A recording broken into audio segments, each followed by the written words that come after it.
about him. How do you do that? He said, well, I didn't think I can teach you anything. I said, well, if you can do that, tell me how it's done. So I brought some pictures down at the clan meeting and projected them on the wall. And Lou said, he looks like a good man, a God-fearing man, American veteran, projecting his own values. On the end of the picture, I pulled out the bottom. It says, wanted by the FBI for subversive action against the United States. When he used to speak, he just said anything, and the others, not knowing anything, shook their head. This is the first time what he said didn't make sense, so his group started to laugh at him. So I said to the guys, shut your mouth, because Lou knows more about people than we do. I had to defend him till the next film. The next film is a record of a man talking in an Oxford accent about aviation. He says, I see a skinny Englishman with a bald head and eyeglasses. He's projecting his own values. Now then, 10 minutes later, the image comes on. It's a black guy raised in England. She's a goddamn nigger talking like an Englishman. This is Lou's reaction, not my words. And I said, Lou, that guy was raised in a different environment. If you took a black man and raised him in France, he'd speak like a Frenchman, if he was a baby. If you raised him in Germany, he'd speak with a German accent. He said, you mean to say that a black man speaks that way because he's raised? Yes. I said, Lou, if I took your kid and raised it in a Jewish family, he'd be a nice Jewish boy. In a Nazi family, a nice Nazi. People are not taught how to think, they reflect their culture. Proof that in Italy you talk with your hands. Mangiare d'americano. See, you say, come on, eat, there's good food. That's not you, that's the environment impinging upon you. We don't teach children how to think. So it's nurture versus nature, the great debate. Nature. Environment shapes values, facial expressions. If you were brought up in the deep south, you'll speak with a southern accent. And if all you hear is the damn niggers are lazy, they don't do it, if that's all you hear, that's what you reflect. So you might say, I'm going to give me a nigger and I'm going to kick his ass. Is that you or a reflection of your culture? Think about it. So if I was a serial killer. Oh, here's what makes a serial killer. There was a guy named, in the early days, this guy, they believed, ate 45 children. The public wanted to tear him to pieces because the public looks at him as free will. I look at it as indoctrination. Now, what kind of indoctrination makes a serial killer? So a psychiatrist named Wortham wrote a book called Show of Violence. Most people never read it. Essentially, here's the guts of it. When he was about 8 years old, he was touching his private parts. And his mother was an old-time Baptist. She said, you're going to burn in hell touching my body. You will burn eternally. She scared the hell out of the kid. And that evening, the mother said he stuck needles into his genitals. He didn't want to go to hell. Can you understand that? So he used to go into the woods with minority children and try to cut their genitals off to save them from hell. What do you think a soldier is? A guy that's shown motion pictures of a Japanese guy raping an American woman pregnant.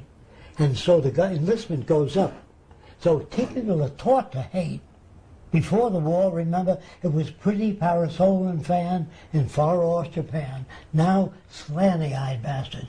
The Germans are not people, they're krauts. All nations are corrupt. They all teach their people to hatred and to be patriotic. Einstein said patriotism is a disease. It separates people. You're not born with bigotry, prejudice, anger, or envy. It's nurtured. You experience that through your environment. If you approached a headhunter in the Amazon and said, oh my God, don't you feel terrible? You have 10 shrunken heads. He may say, yes, my brother has 20.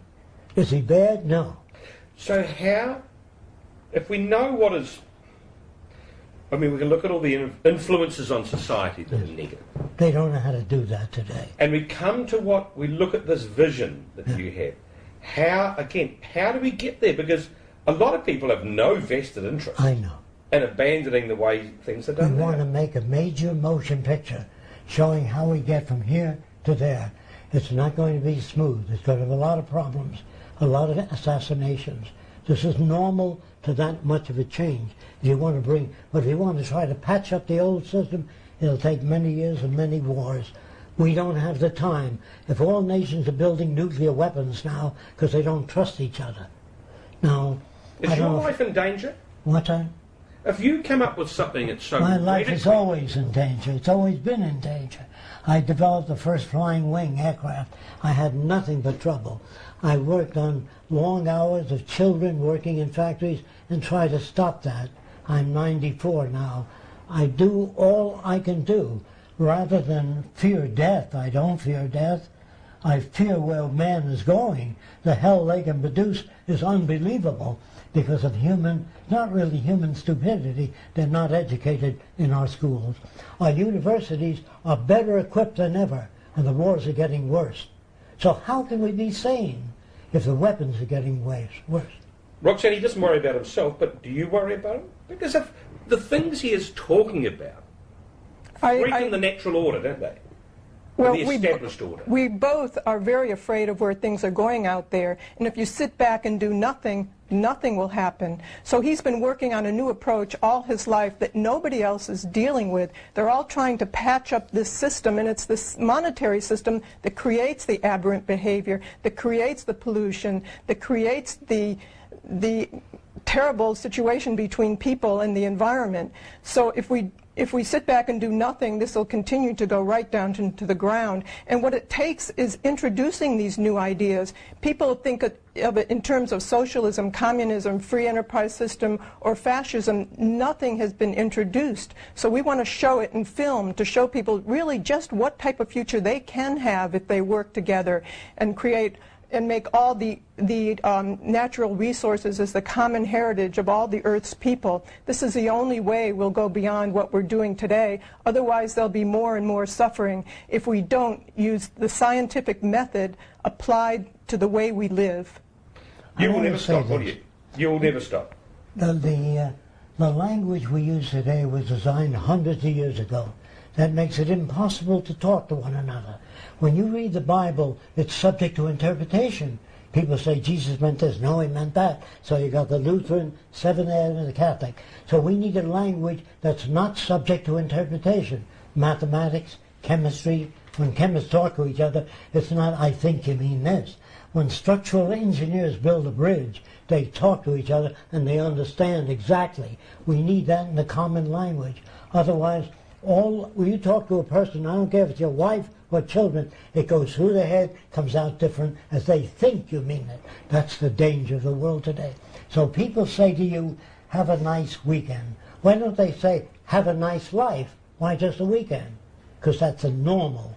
See, they don't know what they're talking about, most people. Now, how do I get up and turn them around? By identifying with their values and gradually, as fast as I can, I'll take them into the new world. You're sneaky. See, here's where people get mad at me. They say, you want to give people things for nothing. I said, if you're born in America and England and France, you got the airplane, the automobile, the telephone, the electric light. You didn't work on any of that. You got it for nothing. Does it hurt you? No. There's nothing wrong with having people access whatever they need without money. We can turn out volumes of goods today with automation and make it available to everybody. That's the end of most crime. Most crime. Could you ever see yourself stopping thinking, stopping advocating? Well, a brain disease or aging maybe might have a stroke and not be able to do it. That's possible in this world. But in the future I talk about, everyone is cared for, from babies to old age, and no one is in authority. We don't tell people how to live. All the machines do is make goods available, transported. They do not control people. And that's possible? Yes. It was possible in 1927. At the beginning of automation and fabrication. But we're terrified of the machines taking over. That's because they take your job away. See, in the future, when a new machine comes in, we call the help in, say, you used to work 8 hours a day, now it's 4. You used to have a week, 2 weeks vacation a year, now it's 6 weeks to be with your family and all. So machines are no longer used to aggrandize the powerful. They can't lay you off The machines are now operated for the benefit of all humanity. There's no more separate nations with artificial boundaries. If single nations control most of the resources, there's going to be trouble. Has to be, continuously. There'll always be war and rumors of war if you keep it this way. It's only when the earth is declared the common heritage of all the world's people that's the end of territorial invasion. If you don't understand that, I'm sorry, I give you all the examples you want. I know what makes those trouble. Some people do is say, well, what can I do? Do what you can. If you do nothing, nothing will happen. Everybody that brought liberation to women's rights, black rights, Polish rights, that isn't what you want. All people need the same thing, free access to the necessities of life, otherwise they suffer. Now what's so difficult about that? It's the movies that make people fearful of technology. They really project the free enterprise system into the future, and all these robots and technology are working against people. Well, that's what they do today. So they are afraid of technology today, with the bombs and the missiles and the war and the technology that displaces people, and they have no purchasing power. But that's not what a resource-based economy would do. They'd use technology for the benefit of people and the environment. All over the world. Finally, how achievable is this? If everything went according to plan... According to Peter Joseph, who started the Zeitgeist movement, he told me 2 months ago that 50 million people now know about the Venus Project and are all working toward it. So I have a whole pile of magazines from all over the world, each one talking about the Venus Project positively. The Zeitgeist movement is the activist arm of the Venus Project. After Peter Joseph did the film Zeitgeist Addendum, it became well known all over the world. And now there are chapters in almost every city in the United States and every country all over the world, and they're working towards these ends. They're talking to people, they're introducing it in their media and their TV in any way that they can. It really depends on what people do to make this come about. We don't want to hurt anybody or kill anybody, because we don't look down at anybody. We look at them as victims of culture. It's not their fault.